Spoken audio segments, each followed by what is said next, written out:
Hey everyone, Michael O'Brien here, and today I wanted to talk about how to avoid being scammed.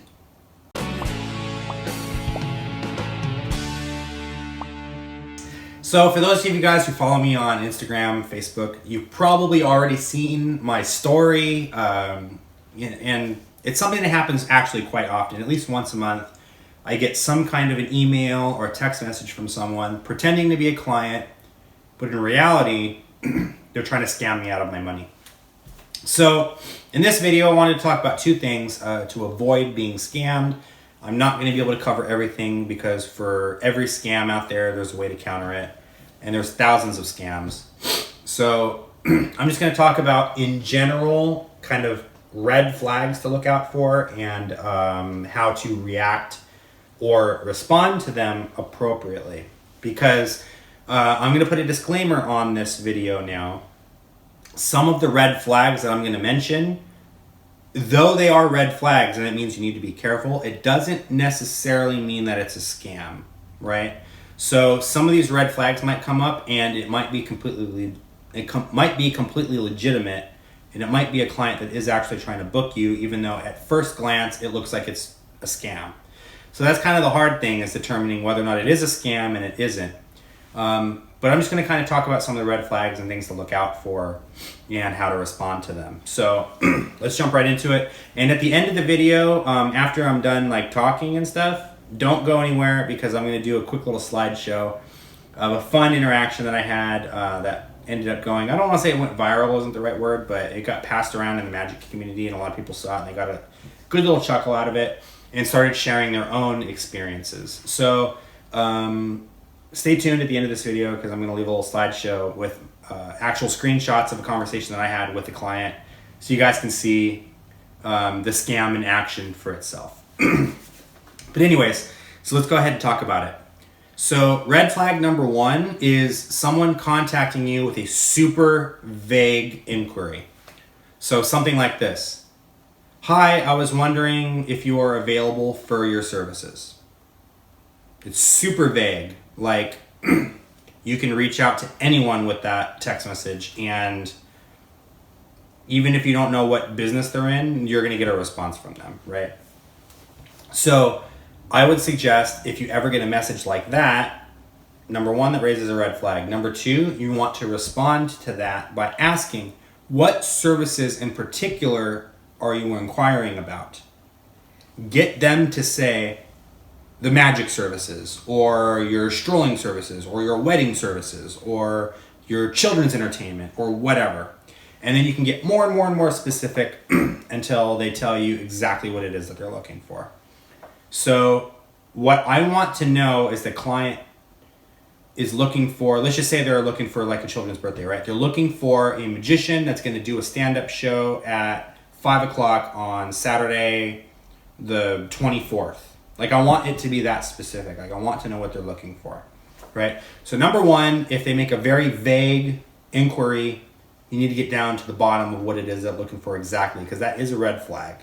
Usually the more vague and the more broad it is, the more likely it is that they don't really care, because they're not really looking for anything. They're just looking to get your money out of you, right? Number two, if the message is in broken English. Now, there's a major disclaimer on this one. Just because they're speaking in broken English doesn't automatically mean it's a scam. But you should proceed with caution, okay? Pretty much every time I've gotten a message from someone and it was in very broken English, it turned out to be a scam. I think there was maybe one or two times that I'm going through the text message process thinking in my mind, okay, this is a scam, this is a scam. And then when I get to the end, I realized it wasn't a scam. The client really did end up hiring me, and I really did end up doing the show. So just because it's in broken English doesn't mean that they're trying to scam you. Some people just don't speak English as their first language, and that's completely okay. But again, if it's in broken English, proceed with caution. When multiple of these red flags are all kind of coming together, you'll start to see the patterns too. When you start to recognize the patterns, you'll start to realize, like, okay, this is a scam. Number three, when they tell you whatever price you quote them is fine, and they're going to just pay you up front 100% of the payment.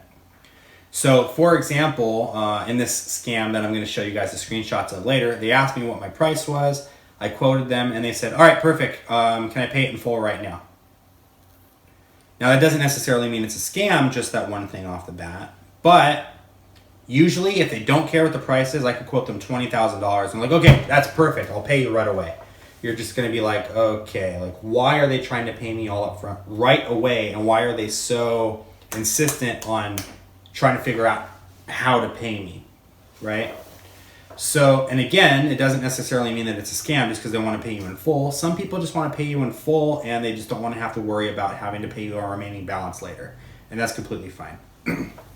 So, if they're completely okay with your price right off the bat and they just want to pay you in full right away and they're insistent on paying you right away, that's going to raise a red flag. Which rolls into the next point. They try to pay you in a method that you're not familiar with or not comfortable with. So for me personally, there's only so many ways that someone can actually pay me. And those ways are cash. They can cut a check.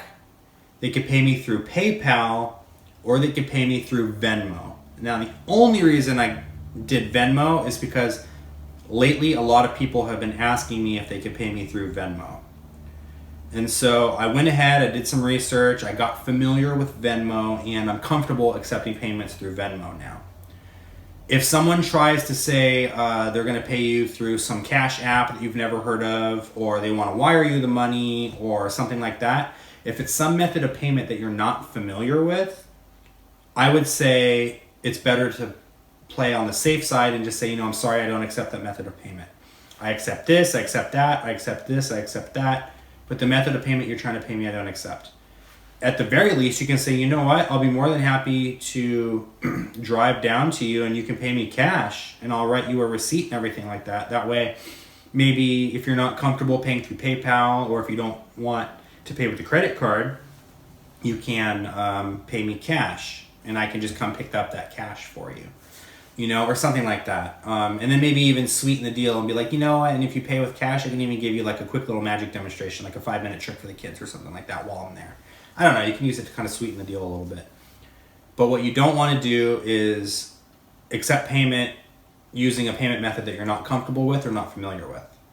Having said that, I would familiarize myself with a few different options. That way the clients that legitimately do want to pay you, but they aren't comfortable.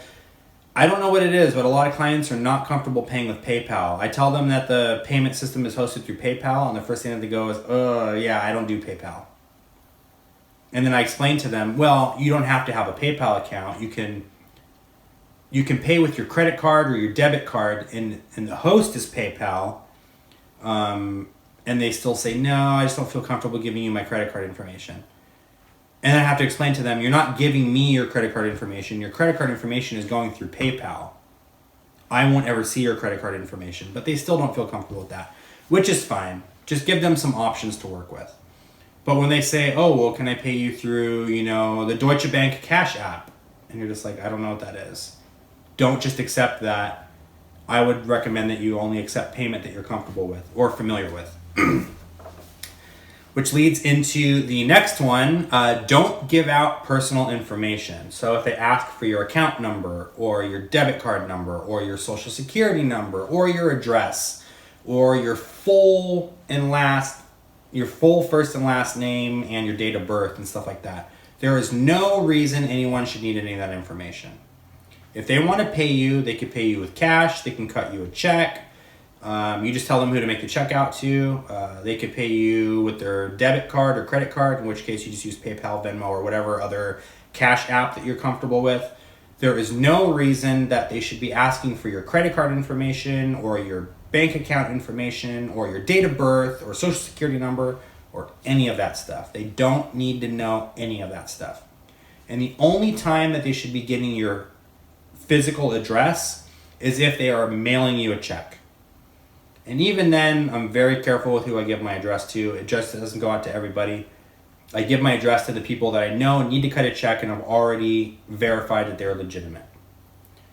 Whether it be having a phone conversation with them or whatever. All right, so anytime they ask for your personal information, don't give it to them. as you'll see in this fun little conversation I'm going to send you, they just straight up told me to take a picture of my credit card and send it to them. Which means it's worked in the past, otherwise they wouldn't be asking stupid questions like that. But I digress.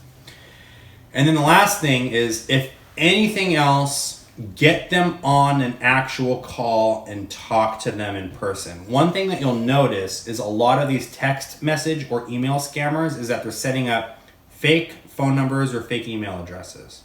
And they'll almost always never want to talk to you on the phone. They'll want to keep the conversation in the email or in the text message. If you're not sure, get them on the phone and try to have a conversation with them over the phone. You should be talking to them over the phone anyway, because it's going to increase your chances of closing. But if you're not 100% sure if it's a scam or not, just get them on the phone and see if you can talk to them that way and kind of do a little bit more investigating, a little bit more digging to kind of get to the bottom of it. Now, the last one I'm going to tell you is actually a very specific scam. This is just a scam that I get hit with the most often, so I'm just going to tell you what the scam is and how it goes down. And if you ever see someone trying to tell you to do this, just know right off the bat it's a scam, which is what this guy did to me in the conversation I'm going to show you, which is how I knew right away. Like the first message he sent me, I'm like, okay, it's broken English and he's being a little vague. It's a couple red flags there. Let me do some digging. I did some digging, and then he said this, and then I said 100% it's a scam. And then I proceeded to have a little bit of fun with the guy just because I already knew it's a scam, right? If they tell you, I'm going to send you more money than you're charging me for, and the reason I'm going to send you more money is because I need you to help me pay my caterer or my photographer or my DJ or my party planner or whoever, it's automatically a scam. And the way that the scam works is that they're going to try to send you more money, whether it be through a check or some kind of cash app or something like that, right? You're then going to pay the caterer or the whoever, right? Which is like them, the scammer, right? They're just getting that money back from you. And then they're going to put a stop payment on the payment that they send you, which means they're going to reverse the money that you sent them. And you're going to be out the money that you sent them. And usually they're going to make you pay with like some stupid method of payment, like iTunes gift cards. Scratch the back of the gift card and tell me what it says. Send a screenshot of the number. Or pay with a money order or something that you can't really trace or reverse. And then they'll just pull the money back out of your account, and now you're just out the money that they gave you, and you're out all the money that you paid to the scammer, and there's no way for you to get that money back. So anytime they say, okay, so you're asking me to pay you $1,000, cool. I'm going to give you your $1,000 in full, and I'm actually going to give you even more money than that because you need help paying for like other stuff, but like they don't accept a check or they don't accept a debit card or whatever, so can you pay them an iTunes gift cards for me? Automatically 100% it's a scam. I would still suggest being polite and just saying, you know, I'm sorry I can't do that for you, and I'm actually going to have to end this conversation because I'm not comfortable with the things you're asking me to do, and then just leave it there. And the reason I'm saying not to just go off on these people is because the last thing that you want to do is go off on someone that you suspect is a scam, and it turns out it was a legitimate client, and they're going to go leave like a negative review for you because, you know, you made fun of a client that was actually trying to legitimately hire you.